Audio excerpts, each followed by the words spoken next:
Buenas tardes, ahora voy a explicar los conceptos de las etapas del juicio y bueno, voy a empezar. Primero está la demanda, que es una acción jurídica mediante la cual el acreedor ejerce su legítimo derecho al pago que una deuda contraída por un tercero con éste. En la legislación procesal mercantil existe la jurisdicción concurrente cuyo fundamento es la fracción primera del artículo 104 constitucional. Cuando la controversia afecte intereses particulares, el acreedor cuenta como elementos probatorios de su deuda que tiene él, tales como lo son los estados de cuenta o el contrato de apertura de crédito del que se deriva de la deuda. Estos documentos, una vez certificados por un contador que el mismo banco elige, se convierten en títulos ejecutivos de crédito y tienen exactamente la misma fuerza como elemento cobrable y judicialmente que la tiene un pagaré. Ahora voy a explicar contestación y excepciones. La contestación es aquel acto procesal realizado por una parte denominada demandado, por el que éste se opone a lo pretendido por el demandante, argumentando las razones tanto de hecho como de derecho que justifican la postura que defiende y que tiene como finalidad que tal resolución final del proceso que se dicte, esto es, la sentencia recoja su absolución, rechazando las pretensiones condenatorias del demandante. El acto procesal de contestar a la demanda puede tener una doble proyección. La primera proyección resultaría respecto a la forma de dicha contestación y la segunda consistiría en cuanto al contenido de dicha contestación.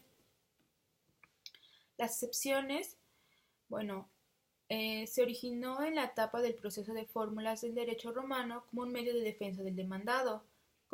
Consiste en una cláusula que el magistrado, a petición del demandado, inserta en la fórmula para que el juez, si resultan probadas las circunstancias de hecho alegadas por el demandado, absolviera a éste aun cuando se considera fundada la intención del actor. La posición de la excepción en la fórmula es entre la intención y la condenación. Bueno, eh, hay diferentes tipos de excepciones. Están las excepciones de incompetencia del juez. Esta viene en el artículo 37. También tenemos la excepción de litispidencia, la excepción de conexidad de la causa, excepción de falta de personalidad del actor o del demandado, excepción de la falta de capacidad, falta del cumplimiento del plazo o la condición a que esté sujeta la obligación, excepción de la división, excepción de orden o excusión, excepción de la improcedencia de la vía, excepción de cosa juzgada. Bueno, ahora el periodo probatorio. Esta es la etapa durante la cual se ofrecen al juez los diferentes tipos de prueba obtenidas para así adjudicarse el triunfo en una demanda. Los tipos de pruebas ofrecidas son los siguientes. Bueno, también aquí quiero recalcar que puede ser el triunfo en una demanda o el poderse librar de ella. Este, Algunos medios de prueba son confesionales, documentales, periciales, inspección ocular, testimonial, presuncional, fama pública, fotografías, copias y demás elementos. Bueno, ahora el laudo. El laudo es la resolución que fija una figura intermedia entre dos partes en conflicto. Este árbitro, independiente del poder judicial, cuenta con presencia en casi todas las civilizaciones con alcances que van más allá del propio funcionamiento mercantil y económico. Se trata de un procedimiento extrajudicial para la resolución de conflictos entre varias partes, siempre que uno de los implicados actúe como profesional, empresario o los propios poderes públicos en algunos casos. No existen procesos de arbitraje entre particulares. Bueno, la ejecución de un laudo es la parte del proceso donde es ejecutada la resolución dictaminada por el juez, habiendo tenido en cuenta todas las partes anteriormente mencionadas. así como las pruebas ofrecidas, y cada parte recibe lo que le corresponde dependiendo de la resolución tomada por el juez. Aquí se llevan a cabo, por ejemplo, pagos, firmas en documentos, sentencias, etc. Bueno, también ahora tenemos el concepto de notificaciones. Las notificaciones son un acto jurídico procesal a través del cual se hace saber de forma legal a una de las partes del juicio el cumplimiento del acto procesal o de la resolución correspondiente a dicho juicio. Los sujetos que participan en la notificación son dos: el órgano jurisdiccional que hará la notificación y el destinatario de la notificación, que quedará legalmente enterado de la comunicación cuando se cumplan los requisitos legales pertinentes. El artículo 14, segundo párrafo de la Constitución mexicana, establece lo siguiente: nadie podrá ser privado de la libertad o de sus propiedades, posesiones o derechos, sino mediante juicio seguido ante los tribunales previamente establecidos, en el que se cumplan las formalidades esenciales del procedimiento y conforme a las leyes expedidas con anterioridad al hecho.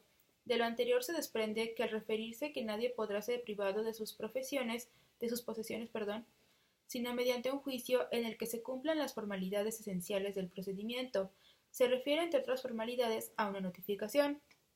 La notificación es una de las formalidades más importantes en el procedimiento. De acuerdo a lo dispuesto en el artículo 111 del Código de Procedimientos Civiles, para el Distrito Federal existen 6 clases. Una, personalmente por cédula, por instructivo o por adhesión. También por boletín judicial, en los términos de los artículos 123 y 125. Por edictos que se hagan ostensibles en los sitios públicos de costumbre o que se manden publicar en los periódicos que el efecto se autoricen en los plazos que se precisen, por correo, por telégrafo o por cualquier otro medio de comunicación efectivo que dé constancia indubitable de recibido, y por medios electrónicos. La forma en que se lleven a cabo las notificaciones anteriores será de acuerdo con lo que se dispone en los artículos siguientes. Bueno, ahora vamos al concepto de plazos. Bueno, los plazos son un periodo de tiempo concedido para realizar un acto procesal. Las actuaciones procesales han de practicarse dentro del plazo fijado para cada una de ellas. Cuando no se fije plazo ni término, se entenderá que han de practicarse sin dilación.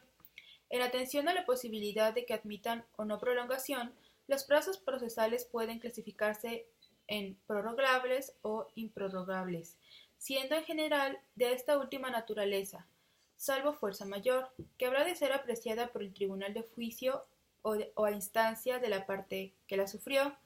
Además de la clasificación anterior, la doctrina suele distinguir entre plazos propios e impropios, en función de que tengan por objeto los actos de las partes o del juez, respectivamente. La relevancia de esta distinción se manifiesta en las consecuencias de la inobservancia de unos y otros. En los primeros, cuando no se realiza por la parte en el acto el plazo fijado para ello, la inobservancia da lugar a preclusión del trámite, pasándose al siguiente, con pérdida de la posibilidad de realizarlo con posterioridad. Por el contrario, el incumplimiento de los llamados plazos impropios por el órgano jurisdiccional constituye una mera irregularidad que no afecta a la validez del acto extemporáneamente realizado, sin embargo, de la posible corrección disciplinaria y del derecho de la parte perjudicada a exigir las demás responsabilidades que procedan.